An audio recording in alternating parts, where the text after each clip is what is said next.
prav lepo pozdravljam slavljenca Severnomašnika, lahko rečem mojega župljana, ker prihaja iz župnije Brezovica, kjer sem župnik. Po drugi strani pa pozdravljam tudi vse sobrate duhovnike, ki obhajajo morda več ali manj let duhovništva. Tudi sam se spominjam v teh dnevih tistega trenutka, ko sem prejel posvečenje in postal duhovnik. Me je pa v tem tednu zaznamovala ena stvar. Prav to nedeljo sem bil poklican v bolnišnico, da bi obiskal enega župljana. 2 leti sem že bil bolniški duhovnik, poznam, kako so ti obiski in stopim v sobo. 3 so bili. Prvi starejši mož je spal. Drugi, temne lase, daljše. In kako hitro človek pomisli, da neko razmišljanje, da je glede na to, kakršnega vidiš, morda človek, ki je manjkrat v cerkvi, pa večkrat v kakšni drugi ustanovi. Tako me je pozdravil dober dan, župljan, katerim sem pa prišel, je pa spal. Nekaj časa sem počakal, da se prebudi, in mi je bilo malo neprijetno, ker tisti moški na drugi strani ni bil star. In je težko imeti pogovor, ki je zelo oseben, če nekdo posluša. Umik iz prostora pa ni mogoč. In nekaj besed je bilo čisto običajnih. Potem pa sem tudi imel molitev, zakramente, bolniško maziljenje, sveto kajilo. Kar nekaj časa sem se zadržal pri njem. In na koncu, ko sem odšel, ga pozdravim na svidenje in tako me pogleda s prijaznim pogledom in reče: na svidenje, lep poklic imate.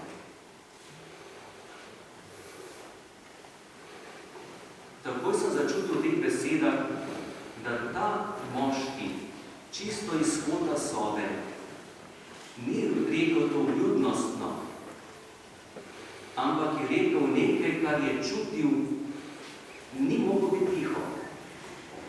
In ta beseda, lep poklic imate, me je spremljala na poti iz bolnišnice proti domu in to nosim ta teden v sebi.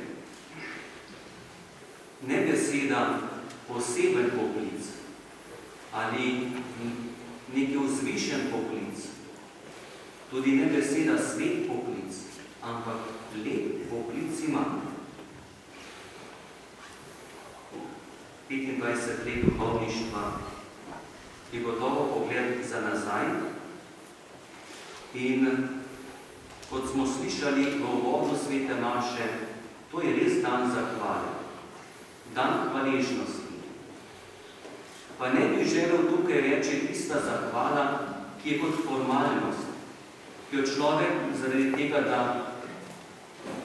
naredi običajne stvari potrebne, se zahvali in ima hvaležnost.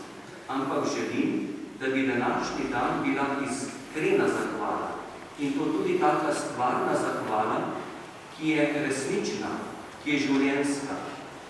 Zato je pogled za nazaj tudi na tiste trenutke, ki niso bili lahki. Ne vem, če vi župljani veste za te stvari. To gospod župnik Klavdijo pozna, ki je njegova osebna stvar. Ampak hvaležnost je zato, ker je zmogel te stvari nesti skozi življenje tudi v moči vere, zaupanja in z vašo bližino. Če tega ne bi zmogel, današnjega praznovanja tukaj ne bi bilo. Iskrena zahvala gre pa za tiste stvari, ki so lepe, ki nas bogatijo, ki so radostne. To potrebujemo. To je tisto veselje, ki nam daje notranjo moč, da lahko delamo, da lahko živimo, da to lahko širimo navzven. Ker biti kristjan je nekaj lepega in iz tega pozdrava tega človeka reče, biti duhovnik je nekaj lepega. In naj bo zahvala za vse tiste stvari, ki so bile lepe, ki nam dajo moč in tudi pogled za naprej. Če morda v tem trenutku se ne občuti posebne teže v teh letih duhovništva, ne bo tudi zahvala, tudi to je milost. Za vsakega človeka, ki morda ne doživi kakšnih izrednih preizkušenj, recite Bogu hvala. To je milostni čas. Bog nas nosi na svojih rokah. Vsak klic je skrivnost. Vsak poklic je skrivnost. In to smo lahko tudi slišali v današnjem evangeliju. Učenci, ki so bili skupaj z Jezusom. Najprej so Jezusa poslušali, njegovo besedo, in v tem poslušanju, če smo iskreni, se pri teh učencih ni nič spremenilo. Tudi vi, ki danes zdaj to poslušate, verjetno se ne bo nič pri vas spremenilo. Ampak iz tega poslušanja so šli pa korak naprej in so nekaj izrednega doživeli. Doživeli so pa tisto, kar so pričakovali. To je pa velik ulov. To je eno blagostanje, to je uspeh v življenju.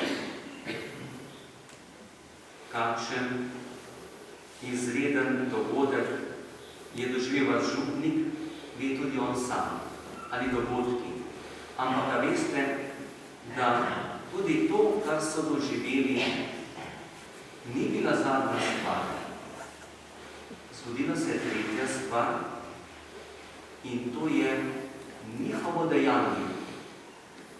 Nekaj so storili, ampak to je bila pa odločitev na povabilo, hodite za menoj. In so pustili vse in šli za njim. Poslušanje je bilo potrebno. Izreden dogodek je bil potreben, ampak ključnega pomena je pa njihova odločitev, njihovo dejanje. Niso pustili vse takrat, ko niso nič imeli. Takrat, ko nimaš nič stvari, takrat lažje vse pustiš, ker ti nič ne manjka, zato ker itak nimaš. Ampak izrednost učencev je v tem, da so pustili vse takrat, ko so imeli obilo. In takrat Bog človeka kliče. Morda ne najstarejši med vami še imate občutek, kdaj je bila v vaši župniji zadnja nova vaša. To je že več desetletij, daleč nazaj. Sem pa prepričan, da Bog po besedi nagovarja tudi danes. Zato, ker so tudi danes med nami plemeniti fantje in dekleta.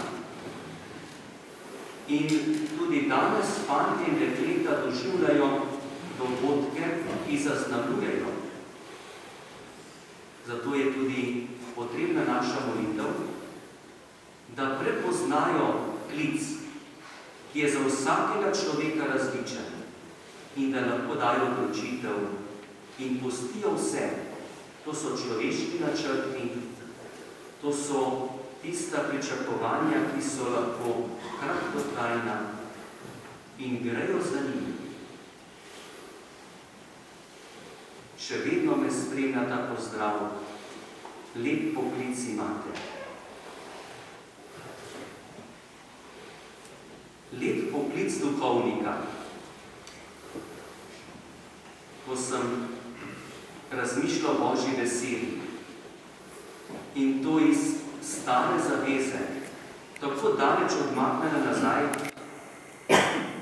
pa pravi Mojzes, da se z vsem srcem in vso dušo povrni Gospodu. To je stara zaveza.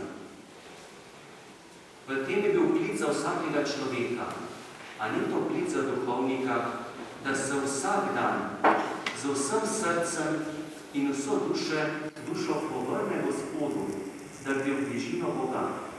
Ampak je klic tudi za vsakega izmed nas, ki smo kristijani. Zato, ker res Božja beseda pravi, da je zapoved blizu tebe. Lahko bi rekel, Bog je blizu nas. Mi smo blizu Bogu. In kdaj smo blizu? Ob Gospodovi mizi.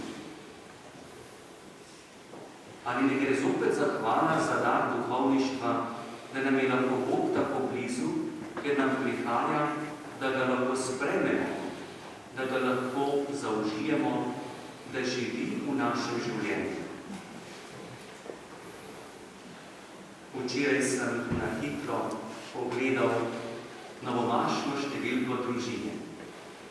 In sem se ustavil ob najstarejšem duhovniku, mislim, da je najstarejši v Sloveniji, 102 leta ima.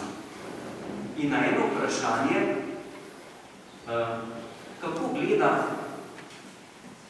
delo, službo duhovnika, je rekel, da delo duhovnika ni nič posebnega.